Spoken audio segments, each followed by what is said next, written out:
গোপালগঞ্জে স্বেচ্ছাসেবক দলের নেতাকে হত্যা ও দলের সভাপতি তার স্ত্রীসহ নেতাকর্মীদের উপর হামলার তীব্র নিন্দা জানিয়েছেন বিএনপি মহাসচিব মির্জা ফখরুল ইসলাম আলমগীর। শুক্রবার রাতে এক বিবৃতিতে তিনি বলেন, ছাত্র জনতার আন্দোলনে আওয়ামী লীগ সরকারের পতন হলেও পরাজিত শক্তির দোসররা এখনও নৈরাজ্য সৃষ্টির চেষ্টা করছে।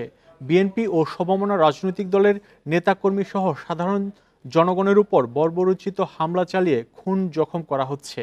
গোপালগঞ্জের ঘটনা গভীর চক্রান্তেরই বহিঃপ্রকাশ দাবি করে ফখরুল বলেন, এই সন্ত্রাসীদের কঠোর হাতে দমন করার কোনো বিকল্প নেই। দুষ্কৃতিকারীদের অবিলম্বে গ্রেপ্তার ও দৃষ্টান্তমূলক শাস্তিও দাবি করেন তিনি।